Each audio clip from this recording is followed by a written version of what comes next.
CFNJ 99.1, 88.9. Et là, vous sentez que j'ai le sourire dans la voix. Qu'est-ce que ça veut dire d'après vous? C'est que j'ai de la visite en studio. Je vous invite à me suivre dans la salle de réunion de la Fabrique Arson où nous attend Valérie Blondin-Demers, qui est coordonnatrice de l'Association des devenus sourds et malentendants du Québec, secteur des MRC Les Moulins et l'Assomption. Bonjour Valérie, vous êtes en bonne compagnie, mais d'abord, bonjour à vous, bienvenue à CFNJ. D'abord, il faut mentionner que votre intérêt pour cette association, c'est naturel puisque vous êtes vous-même malentendante. Racontez-nous un petit peu votre histoire à vous. Oui, ben effectivement, moi je suis née malentendante, puis j'ai appris l'organisme, l'association des devenus sourds, j'ai appris ça il y a environ 8 ans qu'elle existait, par l'entremise d'une amie. Elle siégeait sur le conseil d'administration. Mm-hmm. Je l'ai croisée par hasard, puis elle aussi, elle était malentendante. Puis on a discuté ensemble. C'était elle qui m'a fait découvrir l'organisme. Puis j'ai été curieuse, j'ai été même très heureuse de savoir que ça existe. Puis là, j'ai décidé moi aussi de m'impliquer dans l'organisme. Puis j'ai siégé aussi dans le conseil d'administration. Et là, vous êtes devenue coordonnatrice. Plus tard, quelques années plus tard, oui. Et à vos côtés, à votre gauche, il y a une certaine Catherine Lajoie qui est là, qui est intervenante. Salut Catherine, je suis contente de te rencontrer. Bonjour, moi aussi, bien heureuse d'être ici aujourd'hui. Et là, Catherine va nous expliquer son rôle, mais d'abord, est-ce qu'on pourrait parler des objectifs de cette association-là? Il y a plusieurs objectifs pour lesquels ça existe. Et d'ailleurs, on en parlait en dehors des ondes, l'an prochain, ça fera 25 ans que l'organisme existe. Donc, c'est un organisme important. C'est une association importante. Oui, très, très importante, très aidante, parce que, comme vous avez dit un petit peu plus tôt, l'objectif principal de l'organisme, c'est, en fait, la mission, c'est de défendre les droits des personnes devenues malentendantes. D'accord.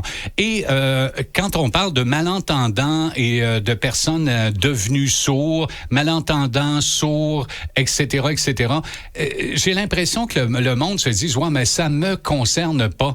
Et on devrait donner quelques exemples. Ça concerne tout le monde. Par exemple, à partir de l'âge de 60 ans, et c'est toi, Catherine, qui me parlait de ça un peu plus tôt, on perd naturellement, là. Et ça, c'est pour tout le monde. À partir de 60 ans, on perd 1 décibel par année d'audition. Effectivement. Puis on parle juste du vieillissement biologique de l'oreille. Mm-hmm. Donc, on parle pas de tout ce qui pourrait être lié au changement d'hormones, aux maladies, à l'exposition aux bruits récurrents. Donc, c'est vraiment le vieillissement biologique de l'oreille. D'accord. Et puis, donc, les objectifs de l'association, donc, c'est de promouvoir les intérêts des personnes malentendantes et de s'assurer du respect de leurs droits. Pouvez-vous élaborer un petit peu là-dessus? On respecte quoi et comment et où est-ce qu'il y a des lacunes un peu à travers la société? Je veux dire, il y a du bruit partout, tout le temps. Alors, comment on se débrouille avec tout ça? Excellente question. En fait, pour promouvoir les intérêts des personnes malentendantes, c'est en fait de s'assurer que les stratégies de communication sont appliquées. D'accord. Juste un exemple. Vous êtes dans une clinique médicale, puis il y a une personne qui vous appelle, mais c'est pas affiché nulle part. C'est pas écrit nulle part votre nom, votre prénom et le numéro de la porte là, de votre médecin. Là. Vous entendez quelque chose, mais c'est pas clair, c'est pas visible nulle part. OK. Donc, alors, c'est des exemples concrets. Puis oui. Vraiment, là, vous venez de m'éclairer un peu sur le sujet. Un des nombreux petits exemples qui peuvent se passer dans la vie quotidienne. Faciliter l'autonomie et l'intégration de ces personnes-là. Et on se rend compte souvent que la perte d'audition, on s'en rend pas compte aussi rapidement que, par exemple, la perte de la vue. Effectivement. Donc, c'est quelque chose qui est encore très peu connu. La vue, c'est depuis l'enfance, on sait où aller, on sait à qui s'adresser. L'audition, c'est très peu connu. Il n'y a pas beaucoup d'informations sur l'audition. Et on dit que ça prend en moyenne 5 à 10 ans avant que les gens consultent pour la première fois quand ils ont une perte auditive. Donc, c'est souvent l'entourage de la personne personne qui lui met la puce à l'oreille, on va dire ça comme ça. Donc, parce que les personnes entendent encore, donc n'ont pas l'impression de plus entendre ou de moins bien entendre. Oui, la perte de la vue, c'est assez simple. Hein? On commence à lire quelque chose ou à regarder quelque chose, puis on se dit, coudonc, je vois moins bien. Mais la perte de l'audition, comme tu le dis, Catherine, ça peut prendre des années avant de se dire, ouais, ben je pense que j'entends un peu moins bien, je devrais aller consulter ou je devrais, etc., etc. Oui. Et c'est très subtil comme perte, là. Donc, souvent, les gens s'en rendent pas compte. Et ça commence dans les sons aigus. Donc, tout ce qui est le son de la parole, les sonneries, le téléphone, c'est très difficile. La télévision, on commence à sentir une baisse. Donc, mais c'est subtil et c'est long dans le temps. Aïe, aïe, aïe. Justement, les personnes qui sont malentendantes sont isolées. Alors, on veut briser l'isolement par le biais de diverses activités. Vous faites des activités. Expliquez-moi un peu pour les personnes malentendantes, comment est-ce qu'on peut organiser une bonne activité pour ces personnes-là? Oui, à titre d'exemple, là, quand on fait une conférence ou un atelier sur l'audition, on adapte la salle. On offre le sous-titrage. OK.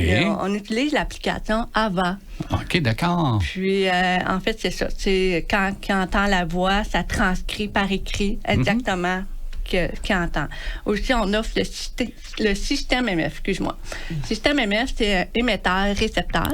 Oui. Ça amplifie la voix de la personne. D'accord, d'accord. Et puis, par exemple, si vous organisez un souper au restaurant, il y a des préparatifs à faire là, pour votre organisation, pour les gens qui participent, qui sont malentendantes ou carrément des personnes devenues sourdes. Ça doit pas être facile d'organiser un souper au resto. Comment ça s'organise, ça? Ben, en fait, on essaie de trouver le restaurant qui est le plus adapté aux personnes malentendantes. Donc, on va essayer de trouver un local où le son voyage bien. Le plafond, il n'est pas très haut. Il faut qu'il soit un peu plus bas. Les tapis. Oui, qu'il y ait des tapis, c'est ça. C'est des affaires qu'on regarde même pas nous autres, mais vous autres, c'est important là, lorsque vous organisez des soupers et des sorties. Et puis enfin, vous êtes ici pour la 4e raison des objectifs de l'association, sensibiliser la population aux problèmes reliés à la perte d'audition. Et votre présence ici à CFNJ, c'est pas mal ça aussi, non? Oui, exactement, parce que nous, on couvre 2 territoires, hein, les MRC, l'Assomption et les Moulins. L'Assomption, on est quand même assez bien connu, mais un petit peu moins MRC des Moulins. Terrebonne-Mascouche, là, on veut plus sensibiliser ces gens-là dans ces villes-là. D'accord. Puis vous dire qu'on existe, on se déplace. On a un 2e point de service, c'est à Mascouche, chez nous communautaire. Le chez nous communautaire à Mascouche, OK, oui. Donc un 2e point de service. Oui. C'est formidable, mais il y a aussi sur Internet. Alors ça aussi, vous êtes très, très, très présent. Et puis ceux qui écoutent et qui aimeraient faire un don peuvent aussi passer par le site web de l'association. Est-ce qu'on donne l'adresse du site web, s'il te plaît, Catherine? Oui. Roulement de tambour. Le www.adsmq.org. Et il faut dire aussi que j'offre, moi, en tant qu'intervenante, des services d'accompagnement. Donc, je peux aller à des rendez-vous avec vous, vous donner de l'information, faire du référencement pour d'autres besoins aussi au niveau de d'autres organismes communautaires qui sont complémentaires à nous, puis qu'on répond aussi par téléphone là, à travers le Québec à toute question. C'est génial. Et là, évidemment, on aurait pu s'étendre pendant encore une demi-heure pour parler de tous les services offerts par votre association. Moi, je dirais aux gens, allez sur votre site web. Je pense que tous les détails des services que vous offrez sont là. Il y a également la page Facebook de l'association qui existe. Et puis, ben voilà.